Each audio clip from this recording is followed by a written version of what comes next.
All right, good morning, everybody. Welcome to the May Master Gardener workshop. I'm joined today by Master Gardeners Melody Knox, Rosa Elias, and our speaker, Stephen Kraus. And don't know if Stephen's still in the. Oh yeah, he is still here. I didn't see him. I thought he had disappeared. All right, well, we're joined with our Master Gardeners, and we're going to be going over home landscape basics. Really excited for this class. Get everybody to get empowered with their property, learn what the basics are with landscaping, and be able to go out there and be able to take advantage of these workshops and put them into practice. Uh, Quick mention for me as your water use efficiency representative from Western Water.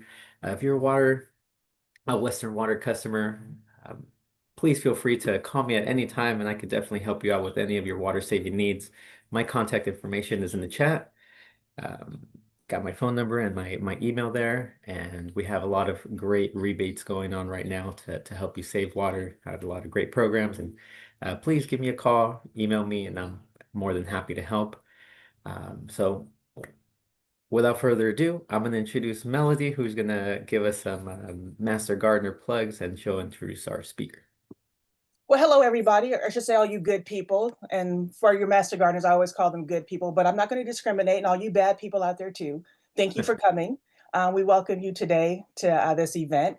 And you guys are probably saying, well, what is a master gardener? And I have to give this spill out all the time. The master gardeners, we know who we are, but for the people who don't, we're volunteers and we give research-based information to the public.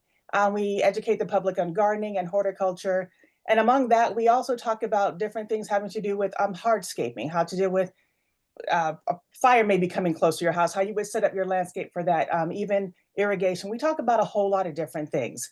We we work with children's gardens, community gardens, and some of you out there may have grandchildren, may have children who are in school, and you hear about them having a garden at their school. More than likely, that's being run or being overseen by a master gardener. We also have demonstration gardens. We are at the box stores at like the Ask the Master Gardener table, or I should say, you'll see those at Ask the Master Gardener. That's us. And you can come up there and ask us any type of question having to do with any type of problems that you're having in your garden. We also have a helpline, and I will be putting that information into the chat to let you know how to contact us if you do have any type of problems. We all are also at the farmers markets out in Corona and Temecula and Riverside. We also represent the desert area. So Palm Springs, La Quinta, all of those areas, Cathedral City, we're out there. You will see master gardeners. And to be honest with you, if you go to a different county, you will find a master gardener, or there will be a master gardener sector out there. So we're all throughout California. Also, we have at the first of the month, at the Riverside Corona Research Conservation District, we have workshops. And we do a whole lot, again, throughout the community. So that's pretty much who we are. So when you see a master gardener, don't be afraid to go up there and say, hey, I have a question on this.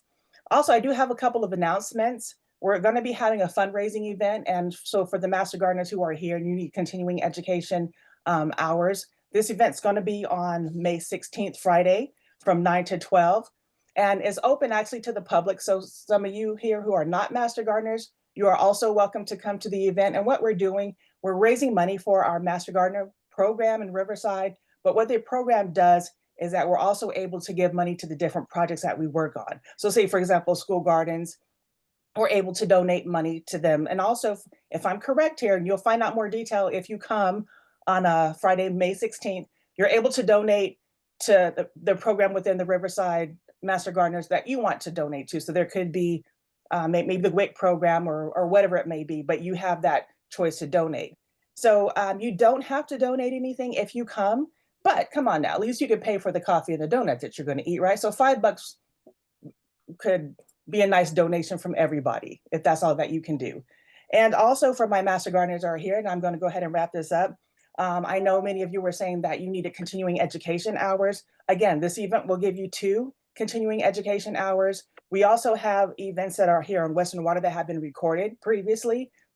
Please watch those to get your continuing education as well, because as you know, by the end of June, you will need to have 12 hours or continuing education hours. So I think that's pretty much all I have to say.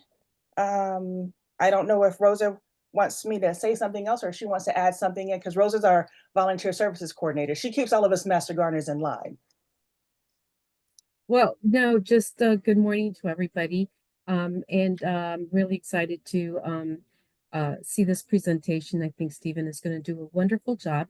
If anybody is interested in becoming a master gardener, we are currently recruiting, and I will put a link on the chat. If you're interested, you can click on that link to register for one of our information sessions.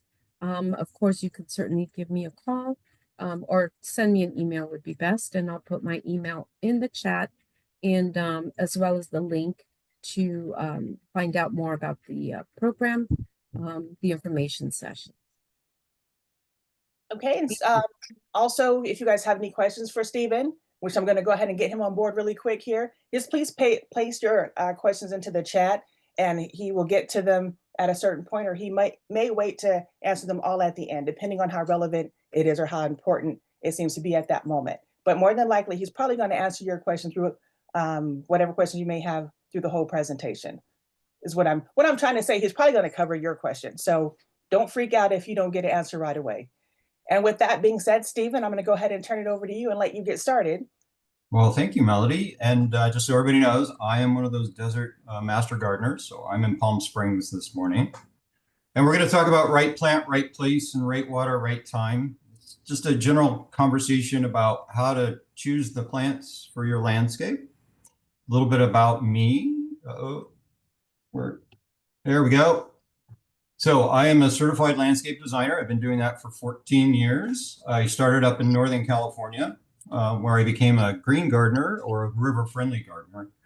Sort of like a master gardener, but it's more geared towards the commercial space. So landscapers, maintenance people, pest control people, and designers and landscape architects. So I was part of that for 11 years, learned a lot. It was a great program up there. But when I moved down here about 3.5 years ago, I became a master gardener. And since then, I've been a master gardener for a year now and a year in the class. So I've been a member of APLD for the 14 years that I've been a designer. That's the Association of Professional Landscape Designers. I'm on my about 300th project at this point over the time of my career as a landscape designer. I'm QL certified. I'm a certified irrigation auditor and an avid landscape lover. So that's a little bit about me. And my mouse is not playing nice. So what we're going to talk about today is right plant, right place. Why is it important to have the right plants in your landscape? Because not having the right plants makes everything uncomfortable. Your landscape's uncomfortable, you're uncomfortable, and your plants are uncomfortable. I really want to talk about native, drought tolerant, and low water use. These are terms that get thrown around a lot. And I don't know that people always know exactly what it means or what it means in their landscape. I really want to talk about trees. It's the centerpiece of your landscape. It's an important piece. And making right decisions or good decisions in the beginning pays off dividends in the end. A right tree in the right place makes for a lovely experience for the tree's life and your life. The wrong tree in the wrong place can add a great deal of stress to you and your landscape. And we're going to talk about microclimates. So we'll get started. So why is it important? Why is having the right plant in the right place important? Size plays a big piece. The water use, the plant stress, which kind of equals your stress, excess waste, high maintenance costs, and damage from roots. So having the right plants in the right place in your landscape is important. This is a nice little landscape that's just up the street from me. It's a little overgrown for me, but it's really beautiful. But this is the piece that I really found interesting. I don't think they think anybody should come stay at their house or spend a little time at their house because we've got barrel cactus right under the bench. I think this is a really good example of wrong plant, wrong place. So size, why is it important? we need to use the space appropriate plants instead of forcing the plant into the space. Okay. As an example, we have this nice mesquite tree, which is what that is. That's a mesquite tree. It wants to be 30 feet tall and 30 feet around. And I'm not sure what their plan was or why they thought this was a good idea to put it in this spot, but you can see they've kind of hedged it, and then it's becoming a tree at the top. Definitely the wrong plant in the wrong place. But they seem pretty dedicated to it because they keep trimming it, but definitely not the right plant. So when you look at something like that and you wonder what the planning was, there just probably wasn't a lot of planning. Another thing we see a lot are topped trees. So this is a tree, for whatever reason, they decided it wasn't the shape they wanted it to be. It might be the power lines behind it, but I don't think so. But the power company might have come in and chopped it. So, but these should be big, beautiful canopied trees, and instead they're just topped trees that aren't very happy, aren't very healthy, and in my opinion, not very attractive. So water use is really important. Too much water, not enough water. So your garden is very dependent on water, but too much water or not enough water really can make your whole landscape underperform. So all your plants can suffer if they have too much water or too little water. Overwatering can lead to excess new growth. So when you see plants that have a lot of brand new growth on it all the time, chances are it's getting overwatered. And that new growth is what attracts all the pests to your plant. Pests love to eat on that new growth. So if you overwater, you're just asking more pests to come into your landscape. So having the right water on the plant at the right times is really important. So overwatering can also lead to weak branches. So if you overwater a tree, and it just starts sprouting out new growth all around, those branches may not have a chance to sturdy up because they just keep getting more and more branches. So what we want is that tree to grow at the rate that it's supposed to grow instead of an accelerated rate. It makes for a healthier tree and a much stronger tree. So overwatering can lead to the loss of the plant. This is a lot more common than people think. It's actually more common than underwatering, because most people will look at their landscape and say, oh, hey, that plant's not doing well, I'll water it. I moved to the desert 3 years ago, and I had bougainvillea across my back fence, my back wall, and it just was struggling. So every day I was out there, I was watering it in the morning, I was watering it at night, and my irrigation was running, and I'm like, it's not working. Well, turns out I rotted the roots of my bougainvillea, and I had to take them out and start again. So more water is usually the problem versus not enough water, which we all want to save water. So underwatering can also lead to weak branches and loss of the plant. So if it's a plant that needs more water and it's in an area where it's not getting enough water, or for some reason there's water restrictions, for whatever reason, a plant that is getting not enough water will also be weak, probably will die. And we'll talk about drought tolerant. And if it's not drought tolerant, it probably won't come back when it starts getting irrigation. So too much water or too little water leads to the plant being stressed, which I think then adds to us being stressed. Because, most likely if you're in this class, you're kind of passionate about landscape like I am, and you want your plants to have a nice, happy, healthy life. So watering too much or too often can lead to roots rotting. This is what I did to my bougainvillea. I'm not proud of it, but it's what I did here in the desert when I first got here, because I live in a desert. Everything must need more water. Not true.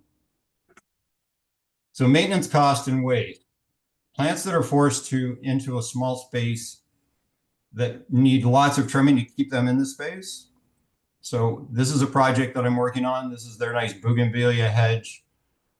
This gets trimmed maybe twice a year to kind of keep it in a shape that they're looking for. And then this is bougainvillea along my drive from work to home. So this bougainvillea wants to be the size of that bougainvillea. So imagine in a year how much of this shrub has to be trimmed away to keep it in that little bitty space. But it still needs just as much water as this one needs. So we're spending a lot of water, we have a lot of waste. And and we're keeping the shrub at a size where it's just not very happy. As you can see, all the flowers have been cut away, when it really just wants to live like this. This is when it's happy, and this is when the people driving along the street are happy, I guess. So it's important when you're looking at plants, trees, or shrubs to know what the roots are going to do. So this is another project I'm working on, and they have these big ficus trees, kind of big, beautiful ficus trees. But you can see this root right here. Can you see my cursor? Yes? Can anybody see my, okay. So you see this root right here. So that's a root that probably was in lawn before. And so this is the same ficus, the same kind of tree. Instead of being that size, it's this size. But you look at that trunk, and you look at that trunk, oops, you look at that trunk, and you can see that that trunk is going to have a pretty massive root too.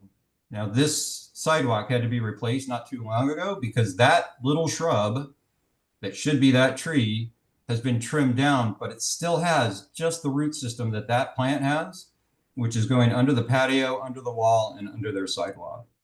Again, choosing the plant that's the right size without really aggressive roots is really important when you're trying to plant out your landscape. Are there any questions, Melody, that we want to cover on the last part? No, Stephen, not at the moment. Okay. So now we're going to go in and we're going to talk about natives, drought tolerant, and water resistant, or sorry, kind of generic terms, but I'm not sure that everybody really understands what they're talking about when they talk about native, drought tolerant, or low water use. And I think when we're looking for plants and we think we know what we want, it's really important to know the differences between native, drought tolerant, and low water use.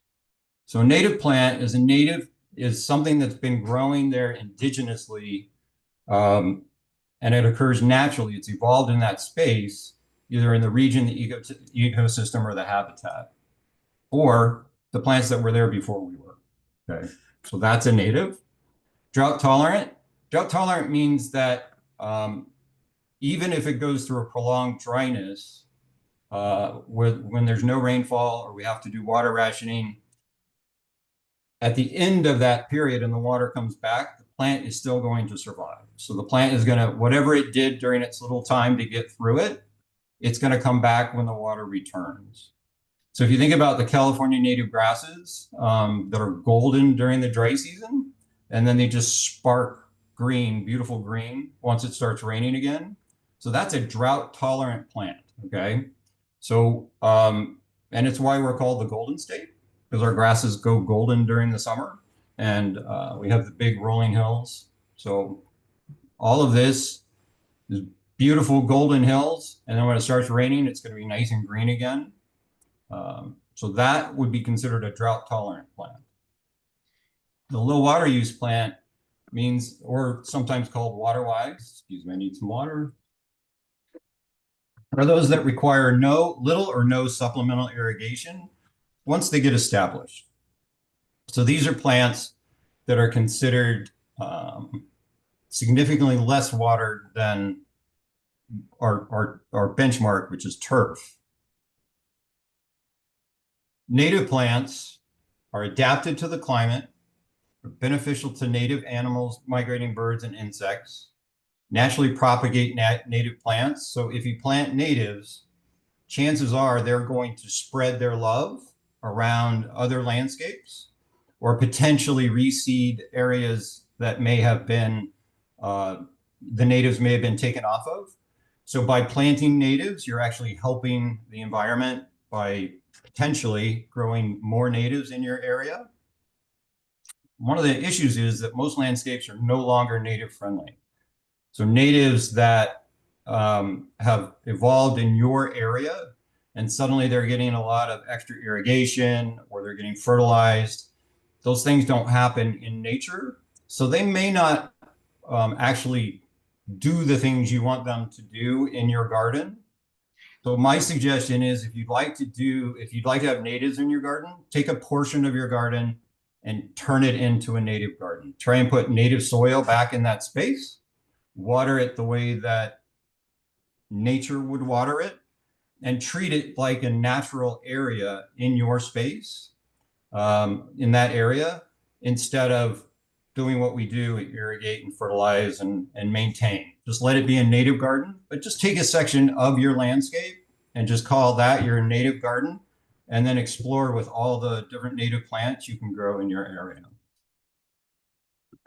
So remember, California native may mean that it's native to California, but we've got a lot of different areas in California. So what's native in Riverside is very different from what's native in Indio. So remember, California native is a big bucket of plants, but an actual native where in your area may be very different. So a California native is indigenous somewhere in California. A regional native means that a region, you can find it in a region, but probably what you're looking for are your area natives. One really good source for that is the calflora.org website. So you can go to the calflora.org website, look for your address, choose a space that's near you, that's still in its natural state, that hasn't been humanized. And it will actually tell you the plants that have been observed in that area. So you can actually then get the native plants that occur naturally in your area and build that native garden for your space. Another great resource is the California Native Plant Society.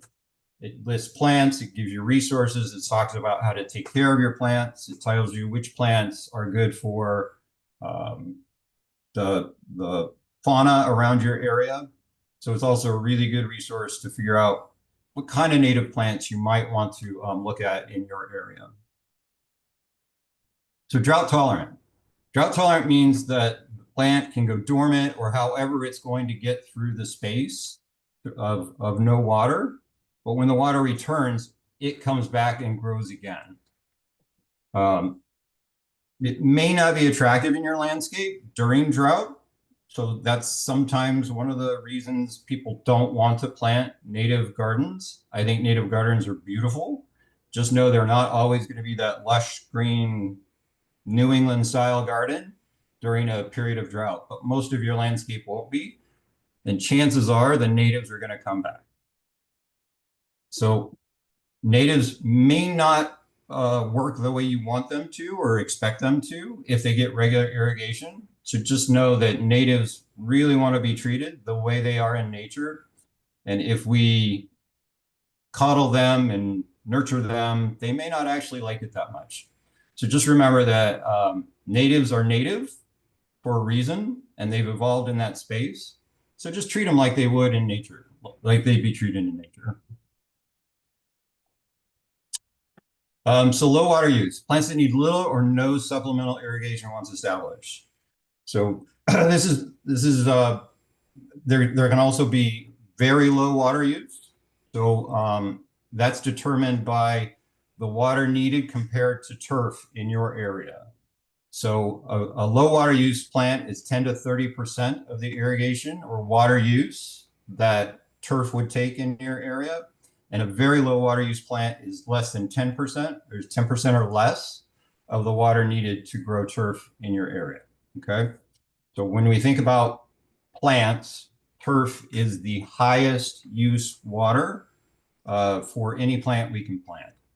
So it's what is considered the high mark, and then everything is based off of a percentage of that. So we get medium, we have high, medium, low, and very low.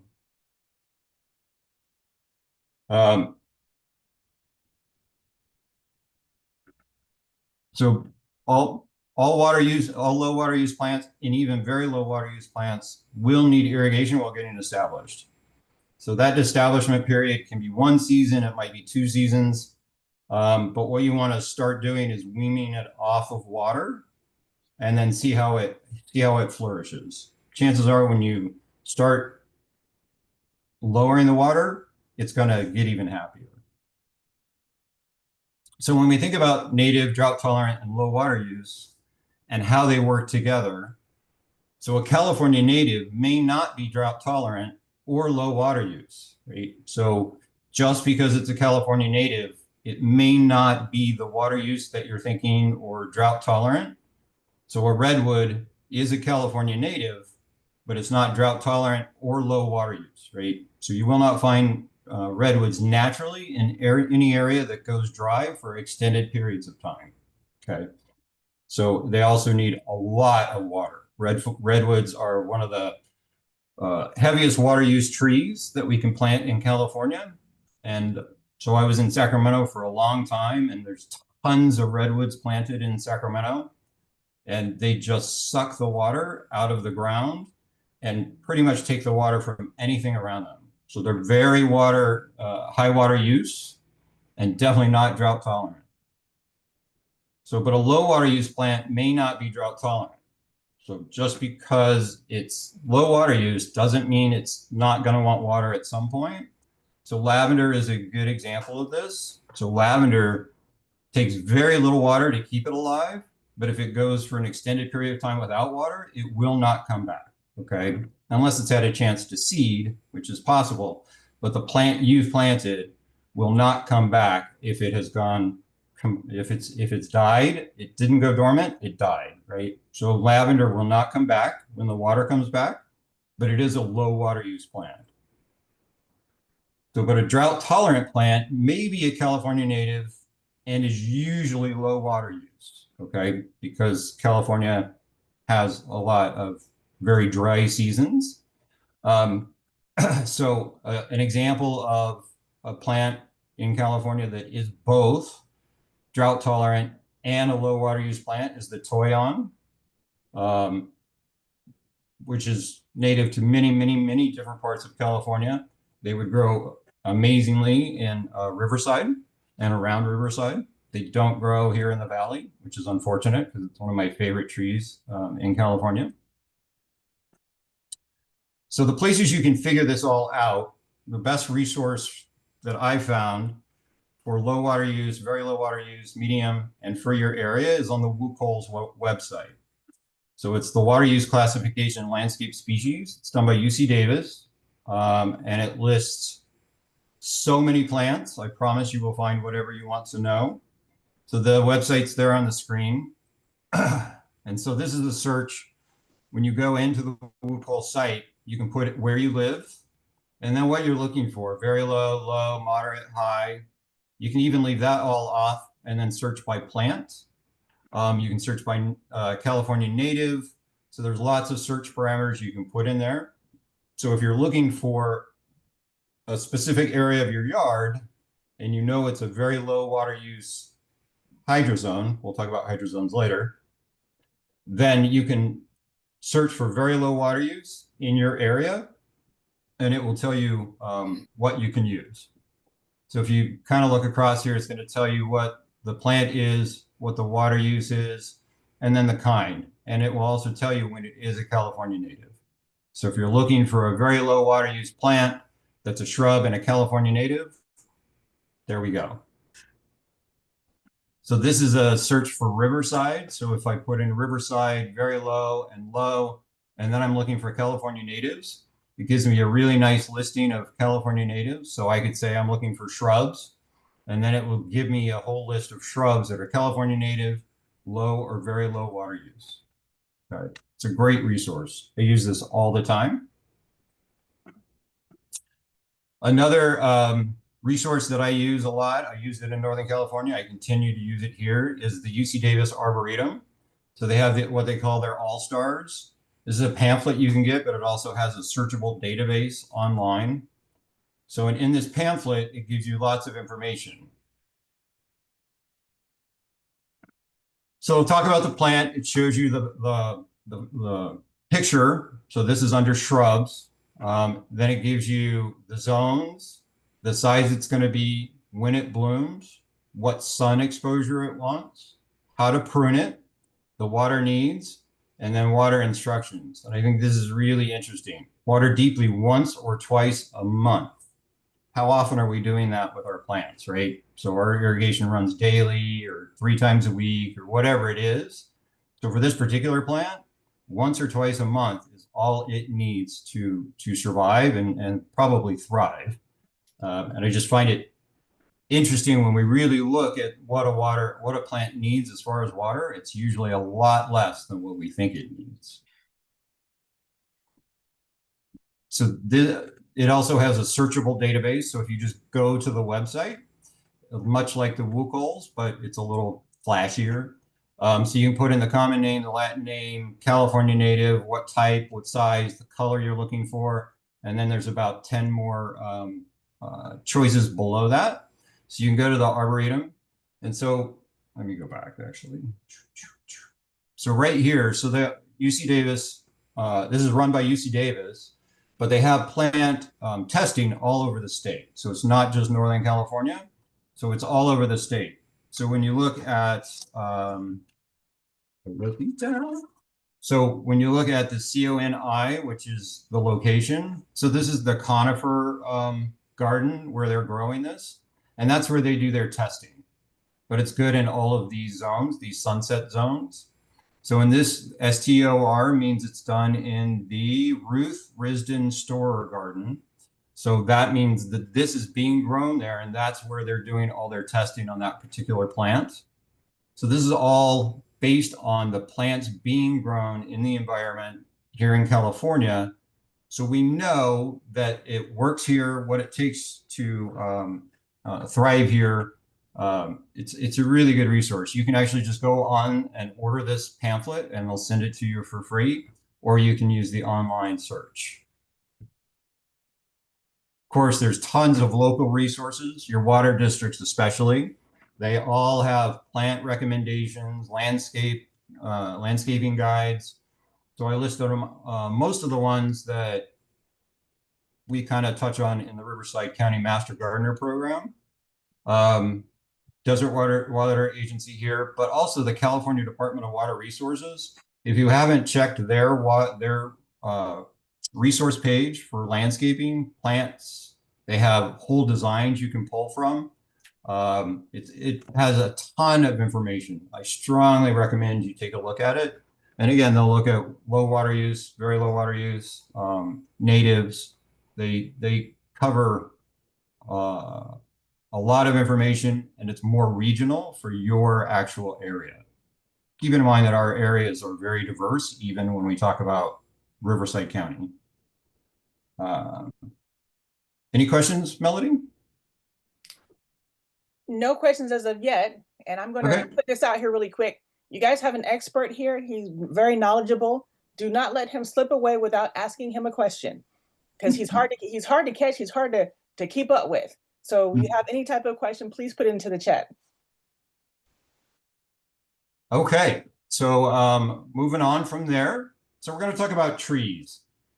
Trees are one of my passions, and they're really important to our landscapes. They're the stars of landscapes, the centerpiece. Oftentimes we develop our entire landscapes around whatever trees we put in. It's kind of a long-term commitment, right? So it's pretty easy to move a shrub or take a shrub out, annuals and perennials. But boy, when we choose a tree, we're kind of choosing a long-term relationship there. It's dependent on us and we're dependent on it. It's important to make sure that we choose the right trees for a long-term successful relationship. It tends to be a bigger investment in your landscape. Trees are not inexpensive on the buy side. So it's important that you get the right one that will flourish in your space and behave the way you think it will behave in your landscape without a whole lot of fiddling. Let's call it fiddling. It's a big opportunity, but can offer a lot of challenges. Putting the wrong tree in the wrong spot can lead to a whole lot of stress for you and the tree and neighbors, your foundation, your pool, your plumbing.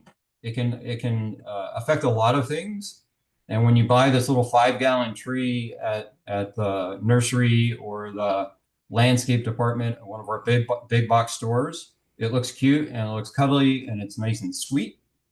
Just remember, that's going to become a very large segment of your landscape eventually. So buying the right tree and putting it in the right place is really critical for you and the tree. Trees usually have the biggest impact in the landscape. Again, we oftentimes do our whole landscape around the trees that are in it or the trees that we put in it. They start small, but grow really, really big for the most part. It's really important to plan ahead. So instant gratification is expensive. So buying a bigger tree can be pretty pricey. So going with a smaller size can actually offer a lot of opportunities for you. It also allows the tree to adapt to the environment earlier. So instead of being grown in a nursery environment, it's actually finding its legs in your landscape, which can make it much more successful long term. Always buy your trees based on their mature size and then plant them based on their mature size. So if you know that a tree is going to be 20 feet wide, it needs to be planted 10 feet away from whatever else you happen to be planting, or your house, your street, your driveway, your neighbors, your patio, especially, watch out for your solar. So, but if it's a 20-foot wide tree, it needs 10 feet on all sides of it to flourish, okay? So always look at the mature size and plant based on that. I know we like to look at a landscape and it's full of stuff, but everything that you plant is going to grow. And so if you plant it based on what it's going to be in 3, 5, 10 years, your landscape is going to be much prettier and much healthier. So trees, things to consider. Why, what, and where? Why do you want a tree? Okay, what are you trying to accomplish with that tree? Is it shade? Is it a windbreak? Is it privacy? Is it just to be pretty in the landscape? And then where you're going to put it. So it's important to think about how that tree will change your landscape long term, and plant for that, or plan to change your landscape based on the size of the tree. So why, what, and where are really important. So I do a program through the Master Gardener program called Trees for Tomorrow, where we give away trees in neighborhoods that need more shade. And when someone that's getting a new tree, we're trying to decide what tree they ask. The first question I ask is, where are you going to put that tree? It's really important to ask where, and then you can figure out what the next step is. Because where is really important to what size it can be, the impacts it's going to have. And then you look at the why and the what. So when you talk about trees and we look at the size, think about power lines, your neighbors, other landscaping. So power lines are really, really important in your landscape. If you happen to have power lines around, then it's very limited what trees you can put under those landscapes or how close to the power lines you can put trees. There's nothing sadder than going out and seeing a big, beautiful tree that's just been sheared off, because that's what the power company is going to do. If they think your tree is getting too big, they just come in and they shear it off. You don't have to ask your permission. They don't have to tell you they're doing it. One day you come home from work and it's just done. So your big, beautiful tree is now just topped. And topping a tree is never healthy for the tree, and it doesn't look very good in your landscape. So power lines are really, really important. But I think that being a good neighbor is important too when you're choosing a tree, because a tree can be beneficial to you and your neighbor, or it can be something that's going to cause you and your neighbor a great deal of stress for the rest of your relationship. So really think about the tree you're doing and how it's going to impact your neighbors. And if you're going to take a tree out, also think about how that might impact your neighbors and have a conversation with them. And then other landscaping, we're going to talk about microclimates, but trees are really important as to either offering shade or offering sun, doing a windbreak. So the rest of your landscaping can be very dependent on what trees you plant. Roots, we talked about roots. So the roots of your trees are very important. So be careful when you have plumbing, your foundations, your pools. and find out what the roots are like for the trees you're planting. There's many trees that their roots are very benign. They go down and they work around whatever happens to be in the ground. And then there's other trees like the ficus that does not care what's in front of it. It's going to break it and go right through it. That's your plumbing, your pool sides, foundations, retaining walls. A ficus is going to go right through it. I promise you, it's stronger than whatever you're going to build. And then just make sure it's area appropriate. So there are many trees that do not grow or should not be grown here in Palm Springs, even though people do plant them.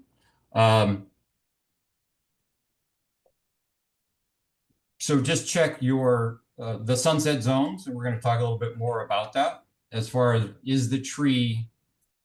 should the tree even be grown in your area? Forcing a tree to grow in an area that it's not really acclimated to isn't really fair to the tree. Probably it won't perform the way you hope it does, or it's going to take extraordinary measures to have it perform the way you would like it to. Think about the exposure, the sun, the shade, the partial sun, wind. Hold on. Keep clicking. So the exposures are very important. And then wind. It's really hard to find the wind information, how a tree does in the wind. Like most citrus doesn't like to be in a windy area, but most of the resources that I found don't really talk about wind exposure and how they do in the wind. So that information may be best gotten from your local nursery when you're actually looking at buying a tree. Talk to them about how it does in the wind if you happen to be in a windy area. I'm in a windy area. The whole desert is pretty windy, so we have to be really concerned about how trees work in the wind. So this is just a description of a tree. I just put this in a landscape project. They're very beautiful, but it gives us all the information that we need. 12 by 20 is the size. It flowers in the spring. It's good to 15 degrees, description and maintenance. So you'll find this in many, many different areas. Or when you're at the nursery, you can look at the tags. Hopefully they have tags on the trees. And it gives you everything you need to know. So nearly. So it's going to give you the exposure, how much water it needs, which I find is really interesting. Once established, water is very dry. In other words, if you can put your finger down in the dirt and for the first inch or two, it's dry, that's a very dry soil. And that's when you would want to water this tree again. If it's damp at all, it doesn't want any water, okay? So it's really important to look at how your tree is going to work as far as how much water. And sometimes trees being on irrigation systems is not the best way to water your trees unless all your trees are on the same valve and they all need the same amount of water. So average size, I like that because depending on how much water it gets, that can be very different. So this one's going to be 15 to 20 feet tall and 12 to 18 feet wide. So I would go with that 18-foot number because chances are we're going to water it more than it wants to be watered, which means I wouldn't plant anything I would not plant it closer than 9 feet to anything, right? And I wouldn't plant any other tree within 9 feet of it. I'm just going to have a couple of slides here because I'm pretty passionate about a couple of things. And the first one is prune, don't trim, or as I like to call it in Palm Springs, butcher your trees. So this, plant a tree that's appropriate to the size of your house. And please don't ever do this to a tree. No tree likes this or thinks this is fun. And think of the waste that came off of that tree. So this is a tree that's in a project nearby or that I'm working on. So this is a jacaranda. And so this is an example of a bad trim job or a butchering. So if you look at the trunks coming up and see how they're all stopped right here, the big trunks, that means this was sheared off at this point. And so all that was cut off. And so now when it grows, it has these little branches that come up. And you can kind of see that it's very different from what the structure is down here and what the structure is here. Chances are they were worried about this one coming down on their house, so they trimmed it back really far, and they did this one at the same time. So as a jacaranda, that's really what it should look like. Big difference, right? And if you follow this trunk up, you can actually see that the branch comes all the way to the top, okay? So instead of trimming it off, they've pruned this to make it the shape they want it to be without jeopardizing the integrity of the tree. So all of these branches come up, they're nice and strong, they've had a chance to blow in the wind. So all of this is really nice and full and strong, and you can tell it's basically the same shape, right? It's just so much prettier. This is a much better way to trim your tree or prune your tree. So what they've done is if there's a branch that they think is going in the wrong direction, they go back and they cut it back at its joint instead of right in the middle of the tree. Okay. And no lawn trees. So planting trees in the lawn is just not something we recommend. It's not good for the tree. It's not good for the lawn. So things like this happen. So if you plant a tree in your lawn and it can get ready used water at the surface, so this root just went way across the surface. It's doing the same thing over here. You can see this big root right here. But you'll notice there's no big tap root going deep into the soil. It didn't have to, right? So it just, those roots shot off across the grass because there was tons of water available to it. And as it did that, it just went out with fairly small roots, went all the way across the lawn, which makes the lawn hard to grow. But mostly it makes it very dangerous long term. So a little bit of rain and a little bit of wind. And this is what happens because there's no root going down into the ground to hold that tree in place. When trees fall over, chances are it's because they got overwatered and the roots never went down into the soil, or the roots rotted, and so then it fell that for that reason.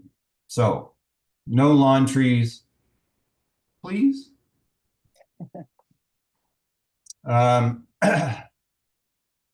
So finding information about trees online, definitely recommend you use .org sites more than .com sites. Okay, so this is the calscape.org website. Gives amazing information. So because I talked about the Toyon before, I just went ahead and looked up the Toyon. So it gives you all this great information. It shows you where the range is. So you can see a Toyon grows really all over California. It would do very well in Riverside, by the way. It will tell you where they're carried. So you can click on where they're carried. It gives you a really nice plant description. And then it goes into the overview. So it tells you what it's about, its dormancy, the fragrance, form, and then all the landscape information like we talked about. So full sun to partial shade, very low or low water use, like we talked about. So once it's established, it really doesn't need much irrigation at all. And if you look at here, summer irrigation, max 2 times a month once established, and never irrigate once established. So it's really interesting, again, when we think about how much water we put into our landscapes and how much water the landscape actually needs. Typically, it needs a lot less than we think it needs. So if you're having a problem with a tree, you're more than welcome to reach out to the Master Gardener Helpline and ask us why your tree might be struggling.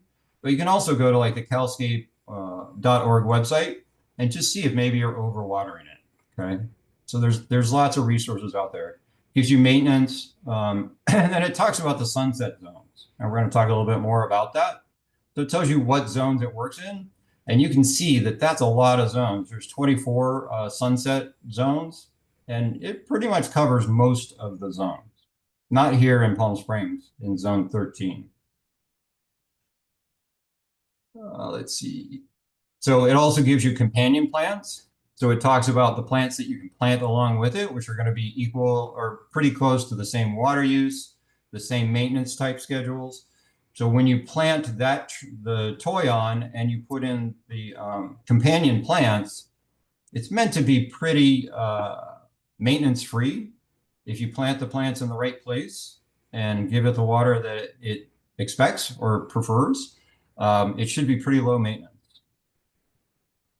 And then on the Calscape site, it also tells you the wildlife supported by your tree. So if you're looking for a specific wildlife, so if you can actually go in and just search by butterfly trees or butterfly things that are good for butterflies, and it'll give you a whole list of plants that are good for butterflies.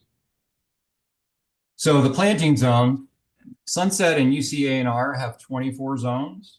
The USDA has 11 cold hardiness zones. You'll see both, but I prefer the Sunset and UCA&R. It has more options, and they look at all the nuances of the area that you're in. So it's going to look at mountain coverage. It's going to look at prevailing winds. It looks at a lot of different factors to give you the most precise zone for your area. And you can find that in lots of different areas, but on the UCA&R website, there's a whole Master Gardener section, and it'll give you the climate zones, and it'll tell you what climate you're in.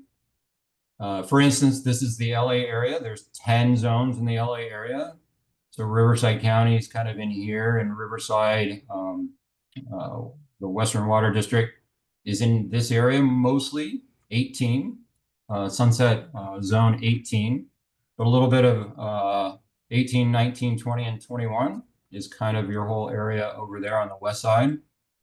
And then here in the desert, we're mostly 13. So up in the high desert, but pretty much all of eastern Riverside County, we fall into the 13, some 11s, some 12s, and some 18s. Now, like there's a whole big world of zones for the whole country, your house has your own zone. So we call those microclimates. And those are areas of your landscape that have its own climate or environmental factors, which can be sun exposure, the wind, the hydrozone, the structures that are around it, the slope and elevations, and evaporation rates. So plants that perform well in one part of your landscape may not do well in another part of your landscape. So when you see something and you think, hey, that grows really well in my yard, expand that thought just a little bit and say, but that part of my yard is whatever, sunny, shady, whatever it might be, because that plant may not do well in other parts of your yard. So try and plant the plants that are doing well in a similar situation in your yard. And remember, the trees can change your microclimate. So as trees go bigger and bigger and bigger, and they get cast more shade, suddenly what used to be a sunny area might be a shady area. So the plants that you had planted when they needed all the sun may no longer thrive now that it's in a shade garden. So if you think, oh my gosh, that's been really great for so long and now it's really struggling, see if something changed. Maybe now it has more shade, or you took a tree out, so now it has more sun. Hydrozones are really important. We call hydrozones that because it's the plant, we want to put plants that are of equal or close to water use on the same irrigation valves or in the same space if you're going to hand water. So we want to have low, very low, and maybe medium plants together, and medium and high use maybe together. But we never want to have a high use plant on a low water use hydrozone, right? Because we're going to have to water all those other plants to keep that high water use plant alive. Now we have to water all those low water use plants at that high water mark, and all those plants are going to struggle. Chances are they're not going to survive, and they're just going to be very unhappy plants, and your stress again is going to be pretty high. Structures are really important. They can limit the wind, they can offer shade, but it can also radiate heat. So remember, if you're planting something up against your house and it's on the sun side, so it's on a south facing side, that heat is going to come off of your house and can negatively impact your plants, right? And then think about the root travel as well. Slopes and elevations can change, can make the irrigation really irregular. So if you're irrigating a mound or a slope, things at the top are going to get less water than the things at the bottom, right? So if you're trying to plant a slope, put the things that need less water at the top and things that need more water at the bottom, and that because that's how the water is going to flow, right? So you're going to irrigate the whole space, but most of that water is going to migrate down, except for what gets pulled up by the roots. So just think about if you're on an elevated space, how that water is going to work in the soil. And then evaporation rates can make irrigation programming really difficult. So if you think about when you're running the irrigation for your whole yard and everything's on the same program and it runs daily, just as an example, there's areas that may not evaporate as fast as other parts. So now you're watering everything and now we're overwatering a section of your landscape. Whereas if you can do multiple programs, so maybe the areas that have high evaporation rates, those get watered more regularly, maybe every other day, every once a week, whatever the water use is. And those areas that don't have that evaporation rate, so maybe they're shady and they don't get a lot of wind, those get watered a lot less, right? So we want to make sure, again, that roots aren't sitting in water and rotting unless it's the type of plant that grows by a river, okay? So in conclusion, whee, look at me, I'm right on time. So why is it important? Don't stress your plants out because you don't want to be stressed out about your plants, right? So it's important to look at the size, the water use, the waste, the maintenance costs, and the root systems on those plants. So native, drought tolerant, and low water use. So I hope you have a pretty good understanding of the differences and how those work together. But knowing which ones are going to work best in your landscape is really important for you and for the plants. Trees are the centerpiece. There's so many resources to help you find the right tree, and I really recommend spending time figuring out. It's fun to go to the nursery or the landscape store and you see a beautiful tree and you're like, I want that in my yard. Please take a little bit more time and make sure that that tree is, just because you see it in a nursery doesn't mean it should actually be grown in your area. So spend a little bit of time because you and your tree are going to be together for a long time, and I want it to be a happy relationship. And then remember your microclimates in your own spaces, and really drill down and see what works well and why it might work well in your landscape in that space. And if you have a space like that in other places, add more and it'll do well. But remember, just because it grows well in one spot, it may not grow well in the other. I put this up again because, you know, it's my favorite thing I've seen in a landscape in a long time. So hot seat question. Are there any questions?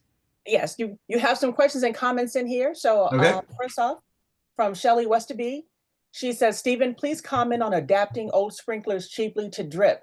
Also, are you available for a consultation because I know my irrigation system needs tweaking? Thanks, Shelley. So Shelley, when we come from a spray to a drip, it's best, there's a couple things that have to happen. It's best to convert the whole zone to drip from spray. So it's not a good idea to have sprayers and drip on the same zone. We really want to change those all to drip. So hopefully your plants will let you do that. If not, then adding a zone may be important, which takes a lot more work, but your plants and you will be a lot happier if you invest that time and energy into it. And as far as the consult goes, I'm probably available. I'm not sure where you are, but feel free, my numbers at the end or my emails at the end, feel free to send me a note. Did that cover the question? Did I answer the question? Yes, thank you so much. Good, okay. I'm in Palm Desert. Oh, nice. Send me an email. Okay.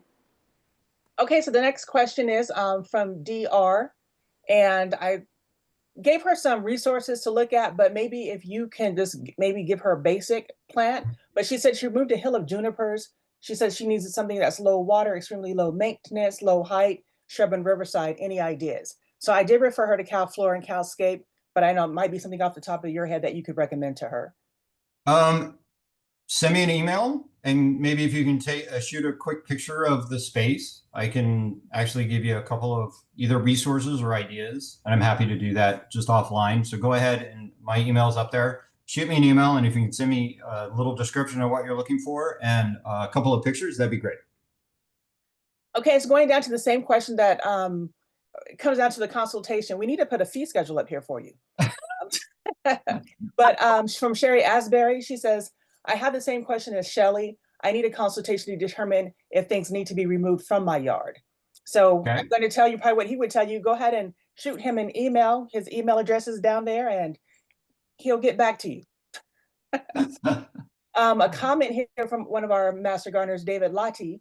He said he allowed a Mexican Palo Verde to grow next to his driveway, big mistake group to 25 feet high, was very messy and very thorny. The blooms were beautiful and attracted a lot of pollinators, but it was a disaster. So he's saying, so be careful about allowing a seedling to take over. Tamarisk is a huge problem in the Coachella Valley, so make sure you pull those seedlings out quickly.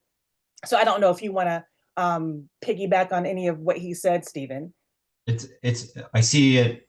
My neighbors right across the street have Palo Verdes right along their driveway, and they've had to shear them off one side because you can't get out of your car without, getting thorns and spikes in your body. So it's really important.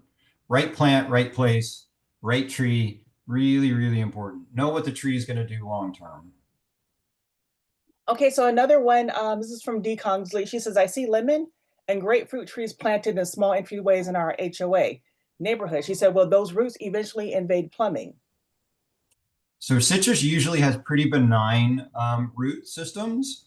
You never know based on, the hybrid, but citrus roots are usually pretty kind to, they probably won't hurt a foundation. If they're planted too close and the roots have to kind of bind up, they can get into your plumbing. But for the most part, citrus is pretty benign when it comes to their root systems. Okay, so another one, this is from Sarah Jane Lee. She said, I transplanted my aloe vera, mostly pups, and spaced it out 2 feet apart facing southwest in Palm Springs. She has acronyms in here, so hopefully I'm saying the right thing. I put 2 to 3 pups per hole. I want it to thrive, but feared that they will die from our extreme heat. Please advise care. Regular watering while they're getting established. And then once they're established, so establishing, just depending when you put them in the ground, if they've had a chance this season to get a little bit of established in the ground, that's great. If you just put them in, we're going into the hot season, they may struggle. So regular irrigation, but again, you want the soil to be very dry before you water again. So if you just take your finger and you stick it down in the ground, and if it's damp at all, don't water. If it's dry for the first inch or two, then you can go ahead and water those again, but they will need regular irrigation. And again, that doesn't mean daily or twice a day. It may be every 3 days, 4 days, 5 days, twice a month. So but use that finger test or get a soil tester, a soil moisture tester, but the finger test works just fine. You want to have that first inch or two dry before you put water back on those aloes. Okay, so I'm gonna try to get through this quickly here, Stephen, because I know you have things to do. So another question is, my fruit trees are having a hard time. I have a slight hill in the backyard, live in Menifee. How often should I water those in ground and in pots? My soil is clay, and how to fix that? That I want to grow vegetables. Yeah, how to fix that because they want to grow vegetables. So amendments can definitely help break down natural amendments. So you can go to a composting place and get natural amendments.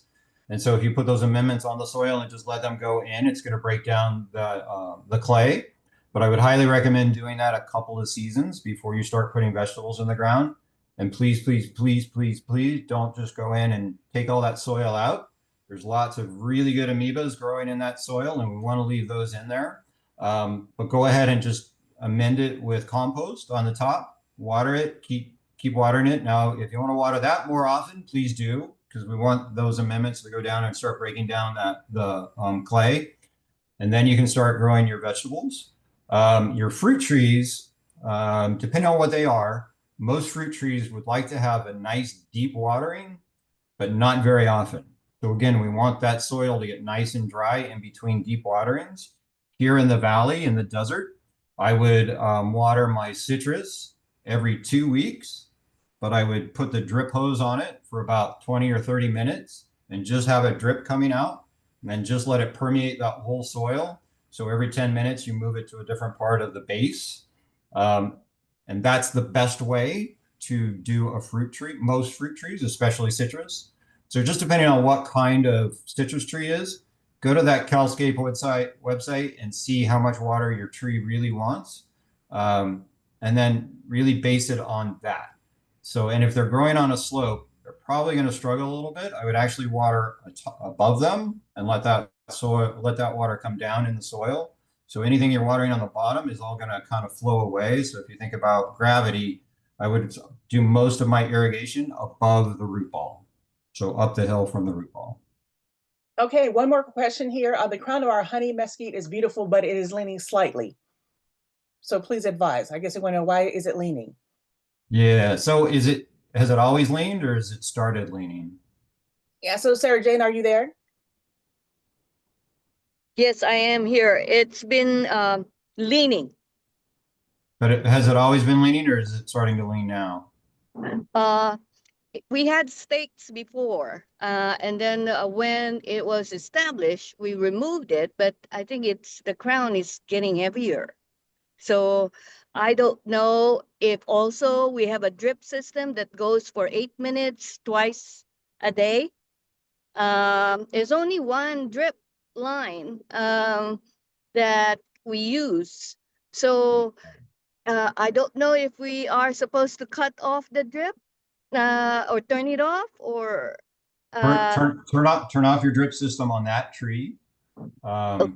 Because if it's getting water every day, chances are it's leaning because the roots have not had to go down deep into the soil. So they're just kind of shooting across, almost like it is in a lawn. So daily watering for mesquite is way too much. So what it wants is to get dry in between. So I would turn off the irrigation on that tree, and then I would hand water it. And I would do the same thing I was talking about with the citrus.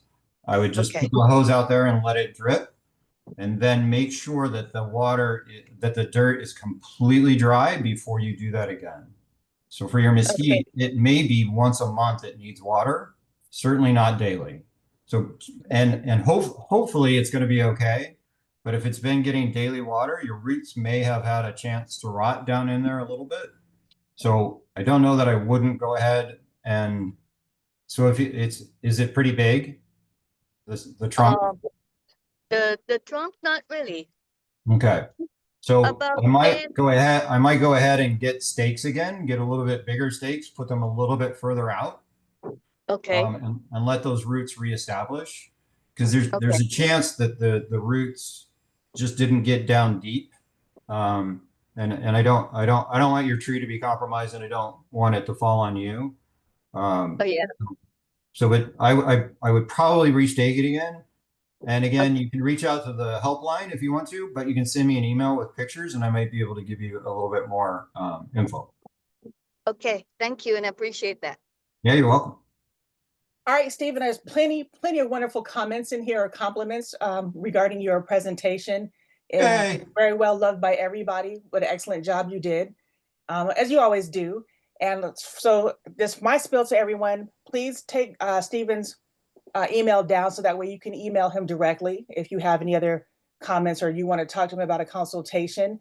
Also, this presentation is being recorded, and so it will be placed on the westernwatercalifornia.gov/Master Gardener website for you to review in case you have missed some of the references or the information, the websites that he had up here.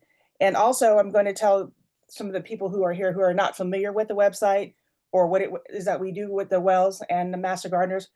We also have had other presentations. So we've had presentations on native plants, and we've had presentations on landscaping, how to build your landscape around the native plants. So take the time to go back and look at those. What we try to do, we try to put our presentations in progression. So we So by the time you get to this one, you should have known everything about the other part. So right now, some of you are kind of going from the back to the front, and that's okay because a whole nother year is coming up. But again, I task you guys to go back to the other workshops and look at those, and then this will probably make a whole lot more sense to you after viewing those. So Stephen, I don't know if there's anything else you want to say. Like I said, I know you're a busy man, and I felt like we've kept you over about 10 minutes, but it was well worth it. So the only thing I would say is in those past presentations, because I've gone back and watched a lot of them.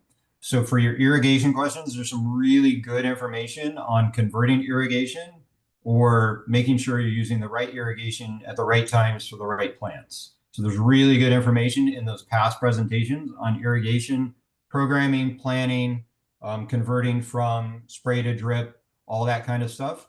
Really good information in a lot of those presentations. So I strongly recommend you go back and watch those and for the specific questions you're looking for. Otherwise, thanks everybody. I really had a great time. Awesome. Well, Stephen, Thank we're you glad so to much. have had you. Yeah, thank you so much, Stephen. Really appreciate you joining us today, and it's a pleasure meeting you. Yeah, nice to meet you too. Really appreciate all the knowledge, and like Melody said, all of the workshops are recorded and available for you. I just dropped the link in the chat. Um, yeah, and if there's no more comments, and just want to thank everybody again for joining us this Saturday morning in May, and we'll see everybody when we start back up in September. Yeah, so thank you. Thank you everyone for coming and all you fellow Master Gardeners that have supported the Wells workshops with all your information and all your just support, just coming out here just to listen. So we greatly appreciate that as well. Excellent. All right. Well, everybody have a great weekend. Enjoy the sun that's come out and blessed us this weekend. Take care, Right. And everybody. again, thank you, Stephen.